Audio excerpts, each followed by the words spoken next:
Genèse chapitre 2e, je commence la lecture au 6e verset, il est écrit: Mais une vapeur s'éleva de la terre et arrosa toute la surface du sol. L'Éternel Dieu forma l'homme de la poussière de la terre. 2. Il souffla dans ses narines un souffle de vie et l'homme devint un être vivant. Verset 8. Puis, là je donne une petite explication. Après avoir formé l'homme de la poussière, soufflé dans la poussière formée, Dieu fait quelque chose. Il dépose l'homme. Verset 8. Puis l'homme, l'Éternel Dieu, planta un jardin en Éden du côté de l'Orient et il y mit l'homme qu'il avait formé. Donc il y a une précision, une toute petite précision, mais qui est une précision importante.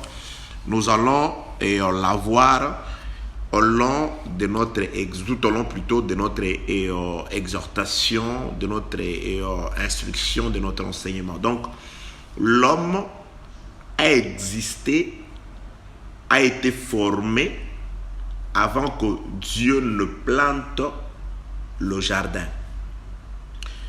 Je poursuis la lecture, donc je recommence tout simplement. Verset 7. L'Éternel Dieu forma l'homme de la poussière de la terre et le souffla dans ses narines un souffle de vie et l'homme devint un être vivant.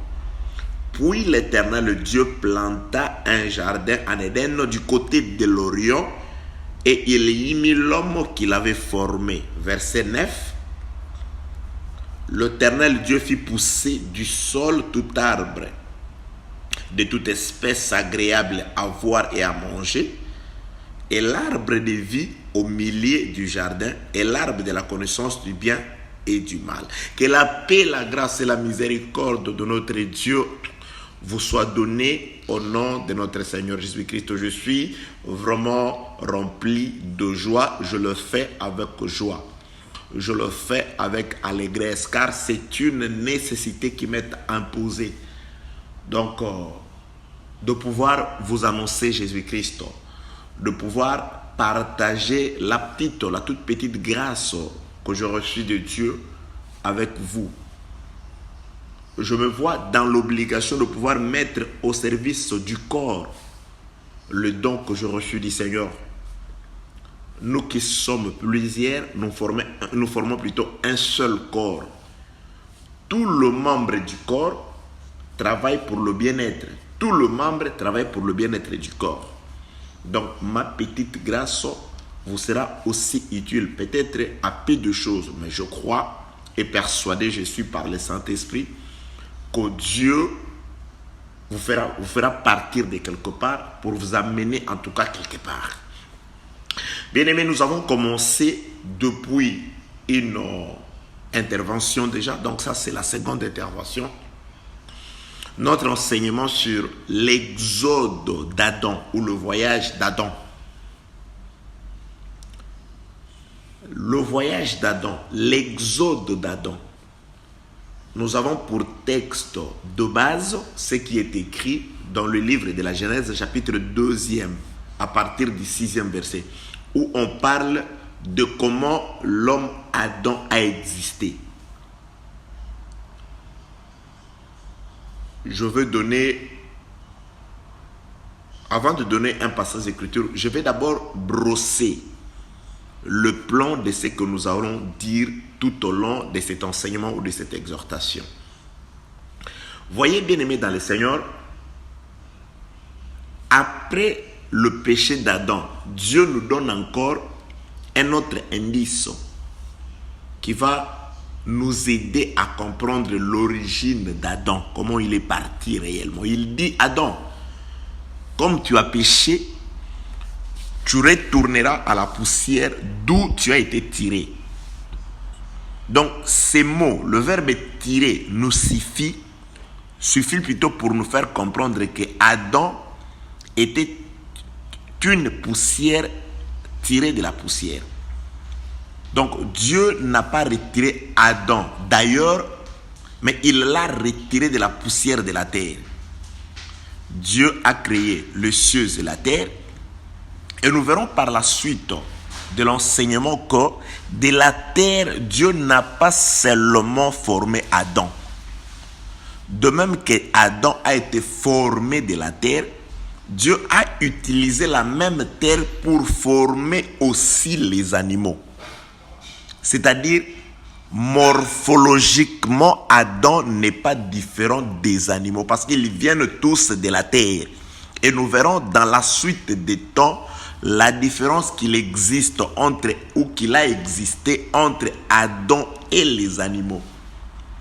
C'est la raison pour laquelle aussi le frère Paul, parfois, il regarde certains hommes, il les appelle les hommes animaux. Que la paix, la grâce et la miséricorde de Dieu soient avec vous. Donc là, je suis allé un peu plus vite dans le besogne, mais nous allons vraiment par la grâce du Seigneur. J'aimerais que je sois vraiment guidé par le Saint-Esprit. Il y a des choses dans ma tête, certainement que je préparais, mais je ne voudrais pas vous parler. Je voudrais que par la grâce du Seigneur, que le Dieu au devant de qui je me t'ai présenté avant que je ne me mette à vous parler, que ce Dieu-là me guide.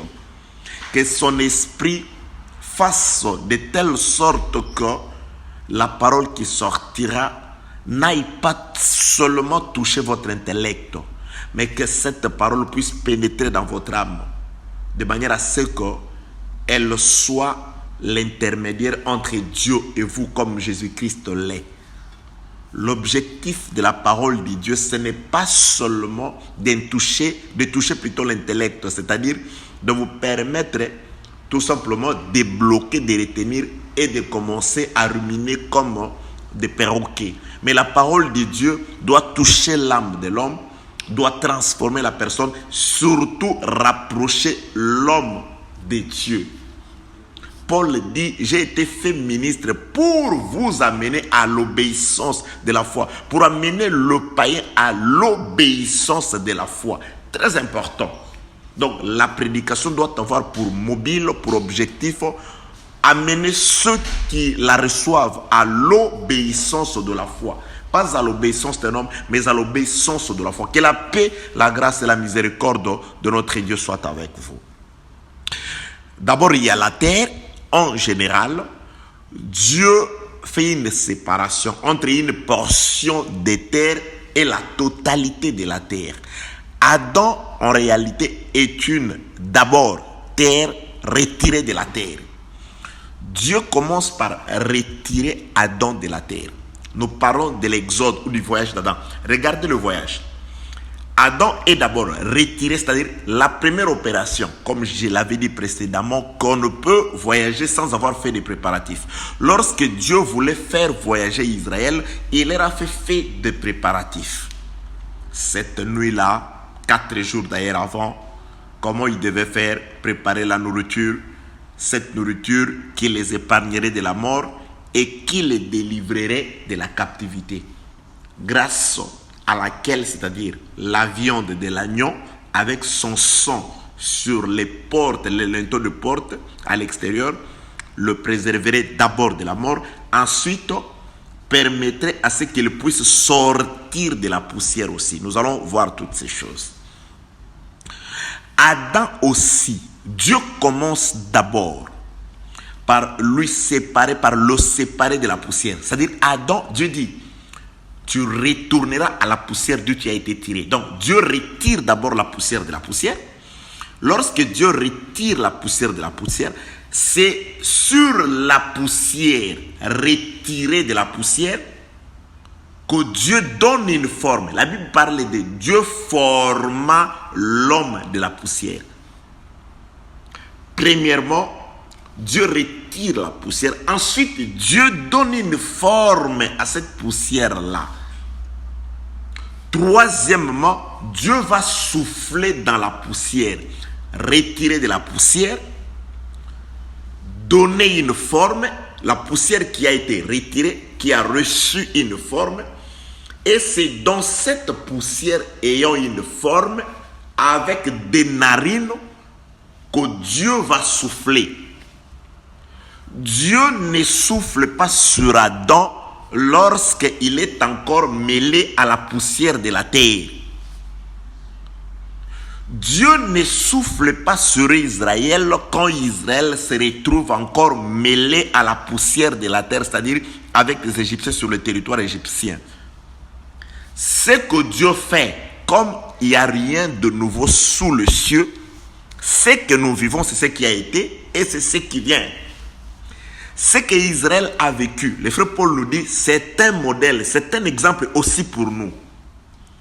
Si pour Adam, Dieu ne lui a pas donné son souffle, sa vie, ce qui est sorti de lui, avant qu'il ne soit séparé de la poussière, de même qu'Israël, Dieu ne lui a pas ouvert son cœur pour lui parler de lui, pour lui donner son amour, pour lui éclairer par sa parole qui était la loi, avant que Israël ne soit d'abord séparé.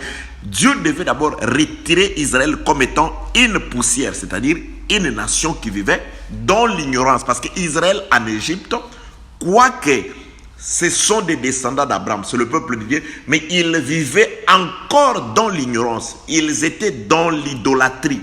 C'est ce qu'ils sont allés reproduire avec les veaux d'or en Égypte, et plutôt au désert, avant que Dieu ne le leur interdise. Dieu commence d'abord par retirer. Voyez l'Exode. Adam va faire. Nous allons comprendre. Ça va nous aider par la grâce, Seigneur. J'aimerais que le Seigneur Jésus-Christ, le Fils de Dieu qui est mort, afin de pouvoir retirer la poussière de la poussière, donner la forme à la poussière, souffler dans la poussière et amener la poussière quelque part, puisse nous aider à comprendre sa pensée. Dieu commence par faire cette opération. Adam, c'est une poussière, retirée de la poussière, qui reçoit une forme. Là, c'est Dieu qui est en train de travailler, s'il vous plaît. Pour Israël aussi, ce n'est pas Moïse, c'est Dieu, parce qu'il a dit à Moïse, j'ai vu la souffrance de mon peuple, j'ai entendu ces cris, et je suis descendu pour les délivrer. Celui qui retire Israël de l'Égypte, c'est Dieu. Et il s'annonce au nom de Je suis. Il dit, va dire à ce peuple, c'est lui qui s'appelle Je suis. Et pour Adam, c'est Dieu. La Bible déclare, Dieu forma l'homme de la poussière, il souffla dans ses narines, c'est-à-dire la poussière. Lorsque Dieu donne une forme à la poussière, très important, Dieu laisse un canal par lequel il peut introduire son souffle. Et ce canal ici, dans les Écritures, Genèse chapitre 2, le verset 7, s'appelle le narine. Bien-aimé, si vous n'avez pas de narines, vous ne recevez pas le souffle. Les narines, tout le monde n'a pas les narines. Parce que Adam reçoit le souffle par les narines. C'est-à-dire, Dieu, quand il forme quelqu'un, il fait attention. Il te laisse une certaine ouverture par laquelle il peut introduire son souffle. Et cette ouverture, ici, dans les livres de la Genèse chapitre 2, le verset 7, ce sont des narines. Je suis en train de brosser, de nous faire comprendre ce que nous allons dire pendant tout ce temps. Voilà, Dieu récupère, il retire la poussière de la poussière, vous voyez. Ensuite, Dieu souffle dans la poussière. Lorsque Dieu souffle dans la poussière, il donne une forme, il souffle dans la poussière. Regarde ce qui se passe. Ça, c'est l'étude du texte, la précision sur ce qui est écrit. D'abord la poussière, ensuite la poussière prend la forme humaine. Dieu forme l'homme. Verset 7. L'éternel Dieu forma l'homme de la poussière de la terre. 3. Il souffla dans ses narines un souffle de vie. Et l'homme devint un être vivant. Voilà. Adam n'est pas encore un être vivant quand il est poussière. Regardez l'étape. Il est poussière. On lui donne la forme de l'homme, mais il n'est pas toujours un être vivant. Adam devint un être vivant lorsque à la poussière s'ajoute la forme humaine. À la forme humaine s'ajoute les souffles de Dieu. Il y a des personnes qui ont la forme humaine, mais qui ne sont pas des êtres vivants. Ça, c'est les Écritures bien-aimées dans le Seigneur. Que la paix, la grâce et la miséricorde de Dieu soient avec vous. Dieu n'est pas un Dieu fantaisiste. Vous savez, dans une voiture de luxe, il y a des objets qui servent à quelque chose. Le roue, le volant, le pédale, boîte de vitesse. Mais il y a des histoires telles que des enjoliveurs. Vous écoutez le nom enjoliveur. Juste c'est pour enjoliver. C'est-à-dire, vous pouvez les enlever, la voiture va toujours rouler. C'est-à-dire, c'est fantaisiste. Celui qui a une voiture Mercedes, donc devant, il y a ce qu'on appelle l'insigne sous forme de... qui indique que c'est une voiture Mercedes. C'est-à-dire, vous pouvez ôter ça. La voiture roule normalement. C'est-à-dire, lorsque un constructeur de véhicule construit son véhicule, il y a des choses importantes et il y a des enjoliveurs. Il y a des choses juste pour embellir. Et parfois, lorsqu'on construit aussi des maisons, il y a ces histoires-là sont juste fantaisistes, à part le fondement. Mais il y a des histoires que lorsque un architecte, un ingénieur, il dit voilà le base. C'est-à-dire, ce sont des histoires que vous devez respecter. Un ingénieur, vous mettez tel nombre de sacs de ciment, le bar de fer doit être de telle dimension, la distance doit être de telle dimension. C'est-à-dire, là, vous respectez, c'est un ingénieur. Un ingénieur. Mais après peut venir quelqu'un, un designer, quelqu'un qui fait juste le design, le dessin, la décoration en français. Donc juste la décoration intérieure. Mais la maison en soi, un ingénieur, il vous la construit derrière. Je veux dire que l'homme, dans ce qu'il construit, dans ce qu'il fait, il y a des histoires fantaisistes.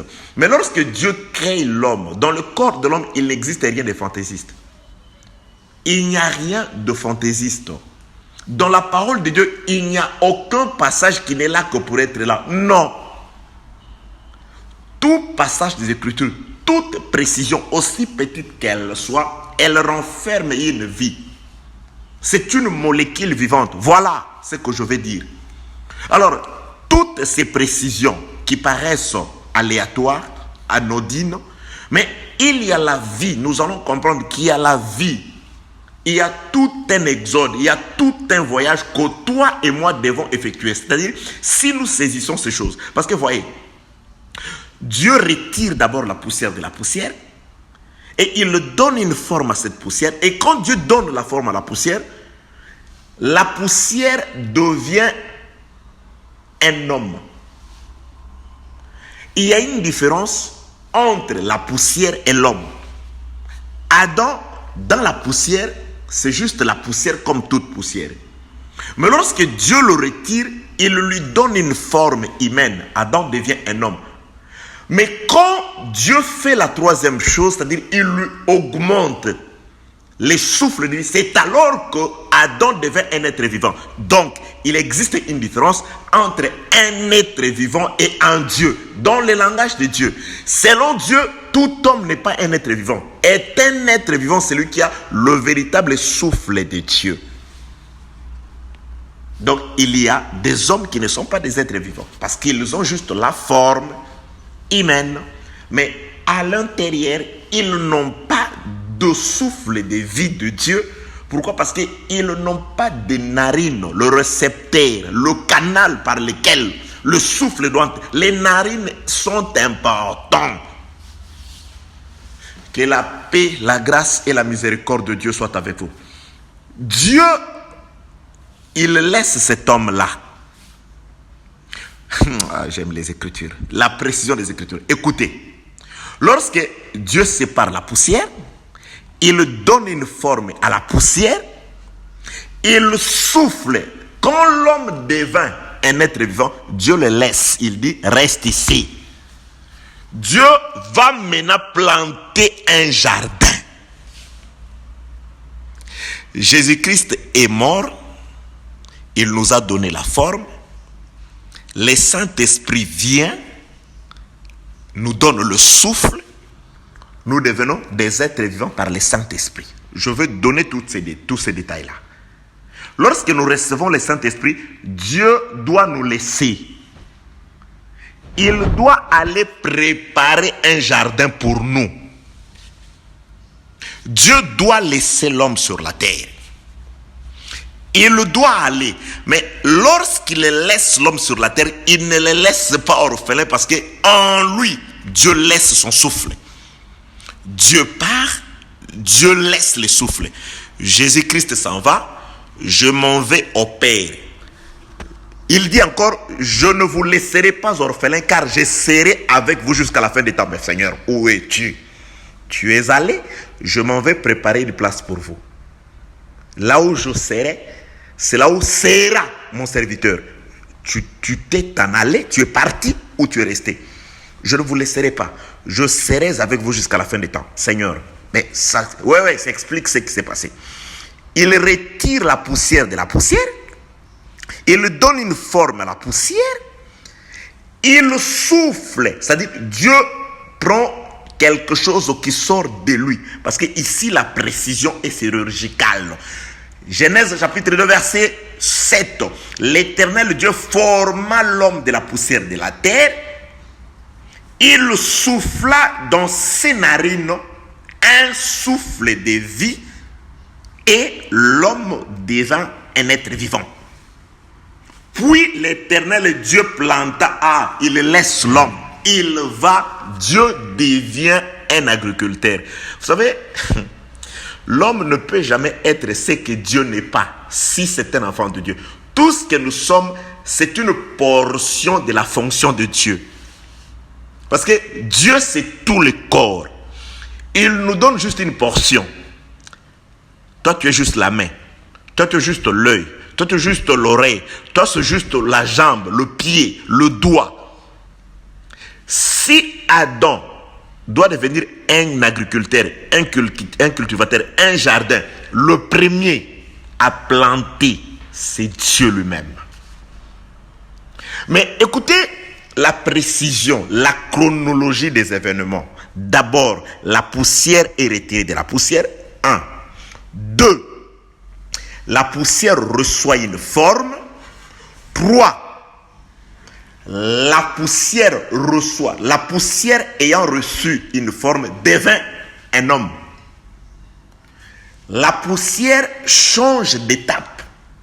D'abord, c'est la poussière, ensuite l'homme. Après, l'homme devint un être vivant. Lorsque l'homme reçoit le souffle, c'est-à-dire il devient un être vivant, Dieu le laisse. Dieu va travailler pour l'homme. J'aime ça. Afin que s'accomplisse ce qui est écrit, je veux nous chercher ces passages de Marc. Qu'est-ce que le frère Marc me dit? Marc chapitre 2, le verset 27. Écoutez ce que Jésus-Christ dit. Quand on lui reprochait pour avoir fait un miracle le jour du sabbat, il dit, puis il leur dit, le sabbat a été fait pour l'homme et non l'homme pour le sabbat. Or, nous savons tous que le sabbat, c'est le 7e jour. Et le 7e jour, c'est un royaume, c'est Jésus-Christ. Donc, le 7e jour, c'est le royaume des paix où nous irons. C'est un pays, c'est une maison où Dieu a édifié. Donc, ici, Jésus-Christ dit, le sabbat, c'est-à-dire le repos, la maison de tranquillité, l'Éden a été fait pour l'homme. C'est-à-dire, si Dieu a fait l'Éden, si Dieu a fait le sabbat, c'est fait pour l'homme. C'est pourquoi je t'assure aujourd'hui, les royaumes des cieux, l'Éden, le pays de délices et de tranquillité, existe pour toi. Dieu ne l'a pas fait pour quelqu'un d'autre, mais il l'a fait pour toi. Donc, ce qui est à toi, tu l'auras. C'est pourquoi c'est une promesse certaine. C'est une promesse juste. Comme Paul dit, cette parole est certaine et digne d'être reçue. Dieu a fait le sabbat, c'est-à-dire le jour du repos où l'homme ne travaille pas, où l'homme est à l'aise, où l'homme est nourri de ce que la terre lui a produit. Les jours du sabbat, l'homme ne travaille pas, mais c'est Dieu qui travaillent, parce que les sacrificateurs, les Lévites étaient la seule tribu qui travaillait. Là, ils représentaient Dieu. C'est-à-dire, lorsque nous irons, nous entrerons dans le repos, la Bible déclare, il essuiera nos larmes. C'est-à-dire, quand le terme essuie nos larmes, c'est-à-dire, Dieu nous servira par ses anges. Nous serons la femme au palais. Je ne vais pas aller beaucoup trop vite en besogne, mais je vais dire ceci. Écoutez, la précision. Je donne juste, je suis en train de brosser ce que nous sommes en train de dire, nous allons dire. Dieu commence par retirer la poussière. La poussière, il donne une forme à la poussière. La poussière quitte le fait d'être la simple poussière. La poussière revêt la forme humaine avec des narines. Troisièmement, Dieu donne son souffle. Il souffle dans l'homme. Lorsque Dieu souffle dans l'homme devint un être vivant. Poussière, homme et un être. Dieu dit, ok, comme tu es un être vivant, maintenant, tu es devenu comme moi. Je vais te construire une maison. Je vais faire les sabbats, le repos pour toi. Dieu s'en va. C'est-à-dire, Jésus-Christ, après avoir soufflé sur ses disciples, parce que Jésus a soufflé, pasteur qui souffle sur les gens, et en plus tu utilises les micros, mais en tout cas, il faut être sérieux. Il y a une église de plusieurs personnes, lui il prend son micro, il souffle, les gens tombent là-bas, mais je ne sais pas, le souffle, ça entre par le microphone et ça sort par le ventre, vous tombez. C'est quoi ça? Jésus souffle sur ses disciples pour leur dire, je suis venu recréer, je suis venu refaire ce que je fais autrefois. Il doit souffler, et quand il le souffle, il les envoie, il s'en va. Il leur promet de revenir les chercher pour les amener là où il est allé. J'aime la précision des Écritures avec David. Vous savez, je parlerai de ça un jour. Qui doit mourir pour Bathsheba? Vous savez, Bathsheba a commis l'adultère. Mais Dieu ne l'a pas tué. Dieu a-t-il trahi sa propre parole? Loin de là. Quelqu'un doit mourir pour Bathsheba. David a pris la femme d'autrui, aussi roi qu'il soit. David n'est pas mort. Le prophète dit à David, David, tu mérites de mourir, parce que David a prononcé contre lui-même. Cet homme mérite de mourir après qu'on lui avait montré son acte par une certaine parabole intelligence. Il dit, mais cet homme mérite de mourir. Donc David devait mourir, mais Dieu dit à David, tu ne mourras pas. Mais les fils mourra. Les fils mourra. Que la paix de notre Seigneur soit avec vous. Donc David, quand il plairait le fils, il comprenait. Les fils étaient malades pendant 6 jours. David ne mangea, il ne mangeait pas, il ne buvait pas, il ne se lavait pas, il ne se changeait pas de vêtements, il se couchait à terre. Le temps des jeûnes, le fils est malade. David a péché, on dit c'est le fils qui mourra à ta place. Que la paix de notre Seigneur soit avec vous. Et lorsque le fils meurt, David comprend, tout est accompli. Moi, voilà, je ne dois plus mourir. David se lève de terre. Les serviteurs murmuraient. David comprend, il leur dit, quoi? Le fils est mort? Parce qu'ils avaient peur, il dit, il était malade. Il ne mangeait pas. Il ne buvait pas. Il ne se lavait pas. Il ne se changeait pas de vêtements. Il était en posture de deuil, en jeûne, pendant 6 jours, pendant que le fils était malade. Maintenant, si nous lui annonçons la mort, mais il va se tuer. Non, vous ne comprenez pas. Le temps de la maladie du fils, c'est tout le temps depuis la chute d'Adam, jusqu'à la mort du fils, jusqu'à Golgotha. Tout ce temps, le fils était encore malade. À cause du péché d'Adam. À cause du péché du père, Adam a péché, mais c'est Jésus-Christ qui a souffert pendant tout ce temps. Il était malade. Et à la croix, il meurt le 7e jour. Et quand il meurt, David comprend. David dit, c'est fini. Le temps de deuil est passé. Le temps de jeûne est passé. Le temps des habits sales est passé. Le temps de se coucher par terre est passé. Je dois me laver. David se lave. Il change de vêtements, il va manger. La mort du fils apporte la consolation. Mais les serviteurs ne comprennent pas. Qu'est-ce qui se passe? Le fils était malade, il gênait. Il souffrait, il était dans la douleur. les serviteurs ne comprenaient pas que le temps de la maladie du fils est parti d'Adam, du péché d'Adam, du péché de David, parce qu'on dit, le fils qui te naîtra mourra. Pas toi, le fils mourra. Adam a péché, mais quelqu'un d'autre est venu mourir pour Adam. Quand je parle d'Adam, je parle de toute l'humanité. Nous avons péché. Lui, il est venu mourir pour nous. Pendant la période avant la mort du fils de Jésus à la croix, nous étions comme David, en jeûne, sans le véritable pain, par terre, parce que nous n'avons pas de lit. Le lit nous a été confisqué. Pourquoi? Parce que nous sommes allés chercher une dette. Le lit, c'est le repos. Toutes ces choses, nous étions pleurants, dans la détresse. Mais lorsque le fils est mort, David dit au serviteur, non, le serviteur dit, en tout cas, David, tu dois nous expliquer. Oui, il y a une explication. Explique-nous, David, roi, qu'est-ce qui se passe? Mais tu réfléchis contrairement au raisonnement de tous les hommes, David. Explique-nous, ouais, le fils est parti.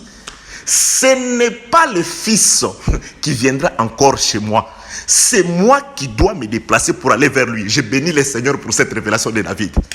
Ceux qui attendent Jésus-Christ dans la chair ici dans ce monde, il est venu. Non, c'est à nous d'aller les rejoindre. Nous devons aller les rejoindre. L'église doit aller rejoindre le Seigneur. David dit, ce n'est pas, il est mort, il est parti.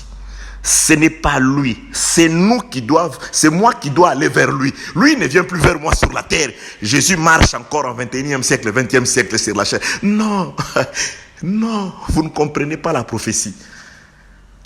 C'est nous qui devons nous déplacer. Lui, il s'arrêtera quelque part. Nous allons nous déplacer pour aller vers lui. Il nous accordera une certaine force au son d'une trompette. Cette force qui va défier la pesanteur. Cette force, ce son de la trompette qui va transformer ceux qui écoutent la trompette maintenant. Ceux qui marchent selon le son de la trompette maintenant. Ils écouteront ce son de la trompette, ils seront transformés et une force de défier. Parce que ce corps ici qui ne peut défier la pesanteur et chaque fois tirer vers les bas. Mais ce jour-là, nous partirons. Donc, je veux juste dire ceci. Dieu, il retire la poussière de la poussière. Quand il retire la poussière de la poussière, il donne une forme à la poussière. Quand il donne une forme humaine à la poussière, ensuite, il fait que la poussière augmente à la forme humaine le souffle qui sort de Dieu afin que la poussière devienne un être vivant. On est un être vivant par le souffle de Dieu. Quand est-ce que Dieu a soufflé? C'est le Saint-Esprit. Le frère Job dit, c'est le souffle du Tout-Puissant qui donne l'intelligence. Et aujourd'hui, le souffle, c'est l'enseignement, c'est la parole. Donc, ce que Jésus-Christ fait sur ses disciples, c'est ce que Dieu fit sur Adam. Et quand tu le fais sur Adam, il donne à Adam l'ordre de se multiplier. Et quand Jésus-Christ fait sur ses disciples, il leur dit la même chose. Allez, enseignez, prêchez, évangélisez, remplissez la terre. Voilà. Et assujettissez-la. Parce qu'il donne le pouvoir. Qui est le souffle assujettit la terre. Il est comme Adam avant le péché. Il domine sur les oiseaux, il domine sur les animaux, il domine sur les poissons. Il dit, voici les pouvoirs. Vous marcherez sur les serpents, vous marcherez sur les scorpions, vous marcherez sur toute la puissance de l'ennemi. C'est-à-dire, il leur redonne l'autorité que Adam avait perdue sur les serpents. Les faux prédicateurs aujourd'hui, nous avons la capacité de pouvoir les comprendre. Voilà, bien-aimés dans le Seigneur. Lorsque Dieu retire la poussière de la poussière, il donne une forme à la poussière, précision avec les narines, il utilise les narines comme canal pour introduire son souffle. L'homme se transforme à un être vivant. Un être vivant. Tout le monde n'est pas un être vivant. Frère Paul le dit d'ailleurs. Ceux ou celles qui vivent selon le siècle présent, le plaisir du siècle présent, est morte, quoique vivant. Donc tout le monde n'est pas un être vivant. Oui, tout le monde est un homme, mais pas un être vivant. Nous avons la forme. Il y a des gens qui ont la morphologie. Mais en soi, ce sont des animaux. Nous verrons toutes ces différences-là, toutes ces différences-là entre l'homme, la différence réelle entre l'homme et l'animal, la différence réelle d'après Dieu, d'après l'évangile du salut, la parole de la vérité. La différence entre l'homme et entre l'homme et l'animal. Dieu donne cette forme à l'homme, Dieu souffle dans l'homme, Dieu laisse l'homme. Il va planter, il va faire les sabbats. Marc, Dieu va faire les sabbats. Marc chapitre 2 verset 27. Le sabbat est fait pour l'homme. L'Éden est fait pour l'homme. Ce pour qui le royaume des cieux a été fait. Gloire à Dieu, que Dieu vous bénisse. Dieu a planté un jardin uniquement pour Adam. Pas n'importe quel Adam. Adam qui a été retiré du monde, qui a reçu une forme par l'œuvre de la croix et qui par le Saint-Esprit au moyen de l'enseignement reçoit la vie de Dieu, le souffle de Dieu. Mes paroles sont esprit et vie. C'est la parole qui écoute l'enseignement. Et cet enseignement doit transformer Adam. Adam doit devenir un être vivant. On doit vivre la vie. La vie, c'est la parole. On doit vivre Jésus en vous. Si vous avez le souffle. C'est pour cela que Dieu a fait les sabbats. C'est pour cela qu'est réservé le véritable sabbat de Dieu. Et cela, quelle que soit la souffrance, quelle que soit la tempête, quel que soit le vent, la pandémie, je vous rassure que Dieu a fait un sabbat pour vous. Et ce sabbat-là n'est pas seulement une promesse à venir, même sur la terre.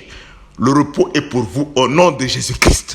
La protection est pour vous au nom de Jésus-Christ. L'assistance est pour vous au nom de Jésus-Christ. La guérison est pour vous au nom de Jésus-Christ. La délivrance est pour vous au nom de Jésus-Christ. Parce que Dieu a fait le repos pour vous. Je ne vous annonce pas seulement le repos à venir, mais je vous dis que si vous croyez, vous verrez ce que nous verrons demain. Israël mange la manne au désert qui avait comme un goût du miel avant d'entrer dans les pays où coule le lait et le miel. C'est-à-dire, dans le désert, Dieu leur a déjà fait goûter les délices de là où ils vont. Sur la terre, Dieu doit aussi nous montrer que c'est un Père compatissant. C'est un Père qui console. C'est un Père qui essuie les larmes. C'est un Père qui donne la paix. C'est réellement lui le Père qui amasse pour ses enfants. Que la paix, la grâce, la miséricorde, la bénédiction, l'assistance de Dieu soit sur vous au nom de Jésus-Christ. La protection de Dieu. Car il y a un vent qui est en train de souffler et ce vent emportera plusieurs personnes. Je veux que tu sois bâti sur le roc afin que tu sois protégé. Je veux que la parole de Dieu soit cette maison solide, bâtie sur le roc, où tu cherches refuge. Paix, grâce et miséricorde de Dieu sur toi, au nom de Jésus-Christ. Protection sur toi, au nom de Jésus-Christ. Que cette parole te transforme spirituellement et aussi transforme ta vie. Que cette parole soit l'assistance pour tous ceux qui te sont chers, au nom de Jésus-Christ. Bien-aimé dans le Seigneur, voilà l'exode d'Adam. Adam doit réaliser cet exode-là, ce voyage-là. Mais Dieu doit les préparer. Dieu prépare Adam et il va aussi préparer le repos, les sabbats, Canaan pour Adam. Et la Bible déclare, après que Dieu ait laissé l'homme, puis il va planter un jardin, il revient prendre Adam. Il prend Adam et Dieu lui mit, Dieu l'amène. L'exode, c'est de la poussière à la forme humaine, plus le souffle, Dieu s'en va. Il prépare le repos, il vient chercher Adam et il le conduit au repos. Pour aujourd'hui, que la paix, la grâce et la miséricorde de Dieu soient sur vous dans le nom puissant de notre Seigneur Jésus-Christ.